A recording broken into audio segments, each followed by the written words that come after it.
힘드시니까 제가 준비해드리겠습니다. 우리가 소금만 드시면서 하루째 이렇게 단식을 하신다는 언론 보도를 보고서 많은 걱정을 했습니다.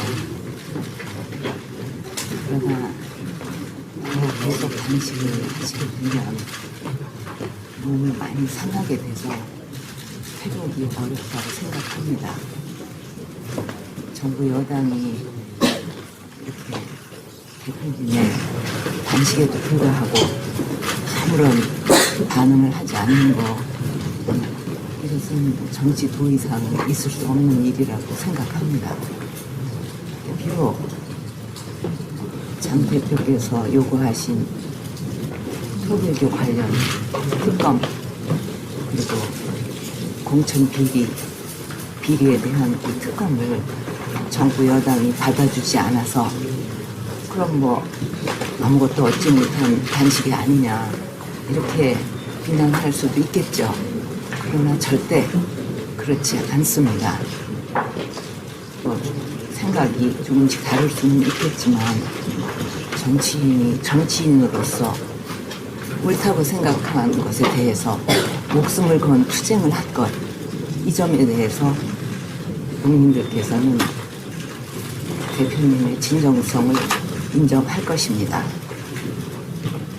앞으로도 뭐 여러 가지 더 많은 어려움이 있을 수 있겠죠. 그러니 훗날을 위해서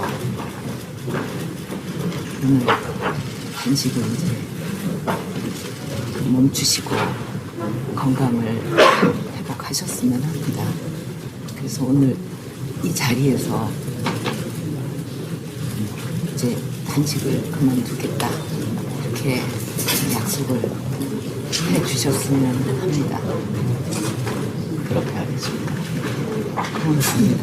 그렇게 하겠습니다. 오늘 그 멈추시는 것으로 그렇게 알겠습니다. 그래서 앞으로 건강을 빨리 회복을 하시면 다시 만날 날이 있을 것입니다. 다시 회복되시기를 기원하겠습니다. 네. 앉아 계신 것도 너무 힘드실 텐데 좀 이렇게 모셔서 쉬우시게 이렇게 드리고 가겠습니다. 그렇게 하겠습니다. 앉아 계세요.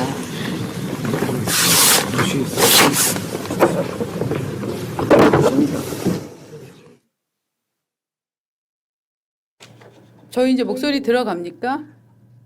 네, 잘 보셨는지요? 어우, 저는 이왕 올라오신 김에 난 포옹이라도 한번 해주실 네. 줄 알았는데 마음으로는 뭐 몇 번을 했을 네. 겁니다. 네. 근데 저는 박근혜 대통령이 저렇게 누군가와 한 문장으로 길게 얘기하는 거 처음 본 것 네. 같은데요? 네. 예, 그 오늘 말씀이 정말 그 말씀이 저렇게 늘었느냐. 네. 네.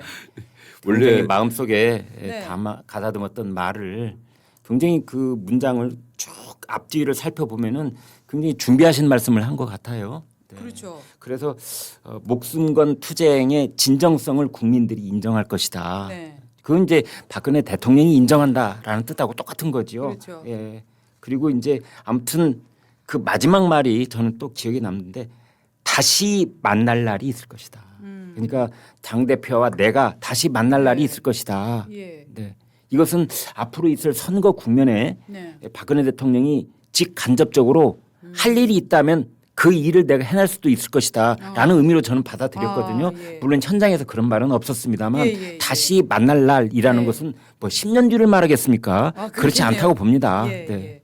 저는 또 인상 깊었던 대목이 네. 지금 이게 지금 야당 대표가 이렇게 목숨을 걸고 투쟁을 하고 있는데 호응이 없다는 거, 네. 정부 여당에서 호응이 없다는 거는 정치 도의상 있을 수 없는 일이다. 그 점도 라고 굉장히 단호하게 네. 얘기를 했습니다. 네. 그 점이 좀 인상적이었고, 그리고 나서 이 명분에 대해서도 분명히 일부에서는 결국 쌍특검 통과 저희 지금 관철 못 시키지 않았냐 이런 식의 이제 비난이 있을 것에 대비해서 네. 이런 아무것도 얻은 게 없지 않느냐라고 비난이 있을 수도 있을 것이다. 비난하는 사람도 있을 것이다. 네. 하지만 국민들은 알 것이다.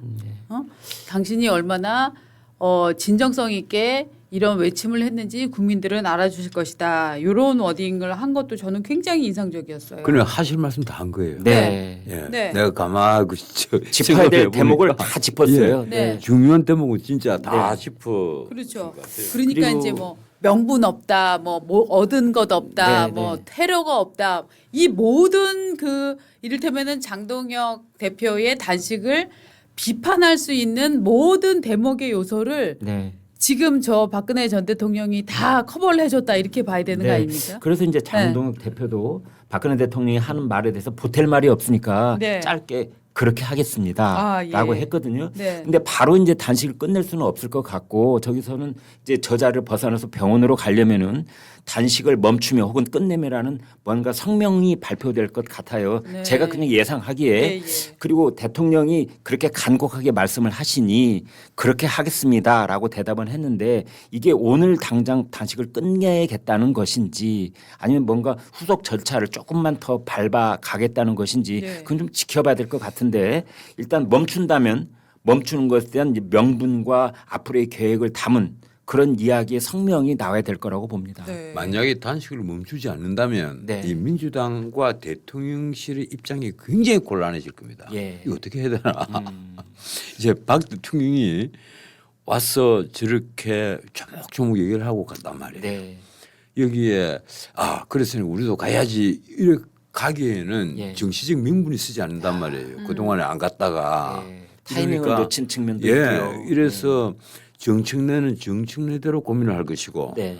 또 이재명은 이재명대로 좀 고민을 할 겁니다. 네. 이걸 영수회담을 받을 걸 잘못했나? 영수회담을 받았으면 자연스럽게 모든 게 다 해결할 수가 있었는데 영수회담 하니까 그냥 단식 끝내고 오십시오라든가 아니 내가 거기 가서 영수회담을 합시다라든가 오늘 가령 이제 더불어민주당하고 조국 혁신당 쪽에서 박근혜 전 대통령이 저런 행동을 트집 잡는 무슨 멘트가 나올까? 내가 반드시 잠시 나오죠. 반드시 나온다고. 예, 저는 오늘 나온다고 어디를 트집을 잡아요? 아니죠. 그 뭐라고 트집 잡습니까? 아니 탄핵 당하고 유죄 선고까지 받은 대통령이 과거를 반성하기는커녕 지금 내란 재판이 이루어지고 있는 상황에서 또 뭐 나와서 뻔뻔하게 얘기한다. 저는 민주당이 반드시 그런 트집 잡는다고 식으로요? 생각합니다. 지금 민주당과 그런 식으로 하기나 힘들 것 아니 같은데. 민주당과 청와대가 가장 좋아하는 단어가 하나가 내란, 예. 하나가 또 하나가 생겼어요. 그 반란. 예. 네. 이 더러운 날리시는 거. 그 뭐 하는 거 심심하면 이게 반란이다 네. 이런 식의 표현을 씁니다. 예. 아마 지금 다 우리 모두가 반란의 족속 여기에 포함이 될 것 같아요. 저는 오늘 박근혜 전 대통령이 그러니까 약속을 해 주십시오라고 말을 하니까 네 멈추겠습니다라고 장 대표가 대답을 했거든요. 그러니까 또 이렇게 얘기를 했어요. 힘드시니까 이제 안으로 모시러 가면서 저는 그 말씀을 믿고 가겠습니다. 그러니까 빨리 멈추라고 한 번 더 재촉을 해서 믿고 간다라고 말씀을 했기 때문에 저는 박 전 대통령의 뜻은 정말로 하루 이틀 덮고 말고 진짜 지금 당장 멈춰야 된다라는 뜻을 한 번 더 강력하게 전달을 했다고 생각을 하기 때문에 네. 여기에서 장 대표가 이거를 계속 더 가져간다는 거는 굉장히 부담이 있다고 저는 생각을 네. 하고 가장 저는 일단 이 상태에서 가장 좋은 그림은 뭐였냐면은 보수는요 정말 기이하게 보수는 원래 선배를 존중하고 이 전통을 존중하는 집단이었는데 보수는 어느 때부턴가 다 선배를 격하하고 아버지를 밟고 뭐 어머니를 밟고 친척을 밟는 이런 조직이 되어버렸단 말이죠.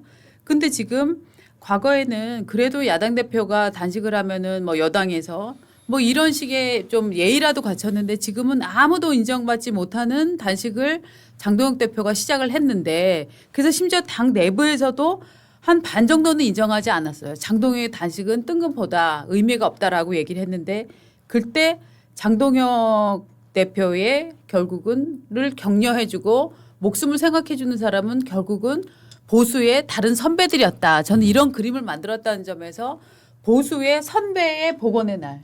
그런데 네. 당장 이 단식을 박 대통령께서 그런 말씀하셨으니까 네. 못 주겠다. 네. 또 이러기에도 조금 그렇습니다. 네. 네. 마치 기다렸다는 듯이. 네. 그래서 제가 보기로는 뭐 하루 이틀 더 있다가 네. 2016년 12월에 탄핵 소추안이 가결이 됐잖아요. 아, 그러니까 지금 그러니까 만 9년이 지난 거네요. 만 9년 1개월 만이네요. 네. 네. 와. 저는 그 앞으로 예. 이 국민의힘이 정권을 되찾는다면 네. 그리고 우리나라 사법부가 제대로 사법부다운 면모를 찾는다면 네. 이 박근혜 전 대통령에 대해서는 나 재심은 해야 된다고 봐요. 네. 예. 특히 그 뇌물 부분 말입니다. 네, 네. 이 정유라 양이 탔던 말 임대료 네. 그 국가대표 승마 선수이잖아요. 그리고 삼성전자가 그 말을 제공했을 때는 삼성전자가 승마협회 회장사였단 말이에요. 네. 네. 그래서 박상진 사장이 당시 박상진 사장이 말을 그 선수가 타고 싶어하는 말을 유럽에서 빌려가고 빌려줬는데 그걸 뇌물로 받다는 거예요. 그런데 그 뇌물 보는 조건이 참 웃기잖아요. 예. 성인인 정유라의 어머니 최서원 씨와 박근혜 전 대통령이 경제 공동체다. 그렇습니다. 또 하나 이재용 대표가 승계편을 봐달라는 묵시적請託을 했다. 네. 이 말도 안 되는 두 가지 이론이 김명수 대법원에서 그대로 인정이 된 겁니다. 난 그래서 이 문제는 재심 대상이라고 봐요. 재심 대상이다. 예, 그래서 국민의힘이- 합계해서 징역을 23년을 받았는데 아마 박 대통령도 지금 생각하면 내가 왜 23년이지 하는 그런 생각이 가끔가다 드실 겁니다. 박근혜 전 대통령이 사실은 이렇게 움직임이 가벼운 분이 아니잖아요. 네. 이 장동혁 대표의 단식장을 찾기 위해서 정말 대구를 떠났다라고 하는 거는 네. 굉장히 어떤 정치적인 큰 의미가 있고 본인으로서는 큰 힘을 실어준다. 그냥 뭐 자주 다니던 사람이 어디를 가는 뭐 전직 대통령 중에 그렇지가 않잖아요. 저는 거의 박근혜 대통령이 최근에 가장 큰 정치적 행보 같은데요. 이 상징성이 있죠. 네, 네. 박근혜 대통령의 이제 외출이나 공식 네. 행사에 이런 거는 매우 신중하게 선택되고 이제 예. 결정을 하고 이제 이런 모습을 그동안 쭉 봐왔는데 네. 이번에 전격적으로 이제 장동혁 단식 현장을 찾는다고 하는 것은 네. 사실은 보수 진영 전체로 봤을 때는 네. 어떤 획기적인 분기점이 될 수 있을 만큼 네. 그런 상징성을 갖는다고 봐요. 왜냐하면 그렇습니다. 지금 보수가 가장 크게 앓고 있는 병 중에 하나가 분열증이거든요. 그렇습니다. 근데 이 분열 증세를 이렇게 저렇게 완화시키기 위해서 드디어 우리 정치권의 최정상급 원로들이 움직이기 시작했다는 그렇습니다. 그런 어떤 신호로 받아들일 수 있습니다. 네. 내가 친박이다 아니다를 떠나서 네, 또는 네. 박근혜 전 대통령이 탄핵됐을 때 너는 그때 넌 유책임자야 나는 무책임자야 뭐 이런 차원도 승화할 수 있는 그렇습니다. 그런 저는 오늘 방문이 될 거라고 봐요. 아마 민주당 쪽에서 긴장하고 있을 겁니다. 민주당의 공격이 시작될 겁니다. 네. 그리고 MB도 움직일 거고요. 네. 네. 이 박 대통령이 대구에서 올라와서 장동혁의 당시 단식장을 찾으니까 네. 아마 내일 경에는 네. MB도 똑같이 움직일 겁니다. 네. 그럴 것 같아요. 그래서 만약 두 전직 대통령이 이명박과 박근혜, 이명박 두 대통령이 현장을 찾는다면 한동훈이 오느냐의 여부는 하찮은 문제가 돼버리고 말지도 몰라요. 그렇죠. 네. 예. 그렇게 해서 문제가 들어 보수 통합이 되는데 이제 남은 과제는 보수의 정체성을 바로 세우고 어떻게 또 제대로 된 인물들을 많이 찾아서 지선에 내세우느냐 하는 이제 문제만 남을 겁니다. 네. 그러니까 어떻게 보면은 지금 보수가 박근혜 전 대통령이 탄핵당하면서 한번 허물어졌고 그다음에 문재인 그다음에 또 윤석열 대통령이 돼서 또 한번 허물어져서 이를테면 이게 이제 집안이 풍비박산 났기 때문에 일종의 당 대표는 장남이다 이렇게 보면 장남이 단식 투쟁을 해도 뭐 아무도 도와줄 수 없는 이런 상황이었고 그 장남의 뭐 능력이나 이런 부분에 대해서도 회의론이 많이 일고 있었던 상황인데 네. 그런데 이제 집안 어른이었던 혹은 뭐 여러 가지 낙백했던 부도가 났던 뭐 이런 이제 과거에 이제 그 집안 어른 큰 어른이 갑자기 다시 와서 네가 일단 살아야 예. 된다. 지금 그게 이렇게 지금 얘기를 해주면 맞습니다. 바로 네. 이제 그 연장선상에서 이건 또 다른 의미가 있는데 네. 이른바 박근혜 대통령 정부 시절에 그때 이제 국정농단이라는 그런 그 회오리 바람이 불 때 칼자루로 쓰임을 당했던 두 인사가 윤석열하고 한동훈이거든요. 그렇습니다. 이제 그 사람들을 그 사람들로 인하여 그게 전부는 아니지만 물론 예, 그 그럼요. 뒤에 더 칼을 썼던 사람이 있지만 네. 어찌 됐든 그 칼로 움직였던 사람이 윤석열과 이제 한동훈인데 네. 이때 박근혜 대통령이 온다고 하는 것은 국민 정서는 그렇게 움직인다고 봅니다. 아, 박근혜 대통령 옴으로 인해서 한동훈과 윤석열이 뭐 지난 탄핵 국면에서 한동훈은 뭐 탄핵에 찬성하고 계엄에 반대하고 그랬다고 하지만 국민 정서는 윤석열 한동훈을 한 묶음으로 다시 묶어버리는. 전통 보수 복원. 예. 예, 그래 되는 거죠. 네. 예, 우리 전통 보수가 후보를 찾지 못했기 때문에 윤석열, 한동훈, 이복현 그 라인을 받아들인 거잖아요. 네. 근데 그 라인이 사실은 지난번에 그 삼성 그 이게 국정농단 사건이 여파했던 삼성 그 박근혜 사건의 여파란 말이에요. 네. 그 19개 범죄가 모두 대부분에서 무죄 판단을 받았잖아요. 네. 그때 이미 무너졌던 거예요. 이 윤석열은 보수가 아니었다 뭐 이런 식의 판단을 심지어 내린 사람도 있습니다. 네. 그래서 이번에 그 박 대통령이 나서고 만약에 MB까지 나서게 된다면 이 전통 보수가 복원이 되는 것이 아니냐. 그런 그 동안에 있어요. 농단 그 농단을 한 이 세력으로 몰렸던 네. 그런 전통 보수가 다시 복원이 되는 것이다.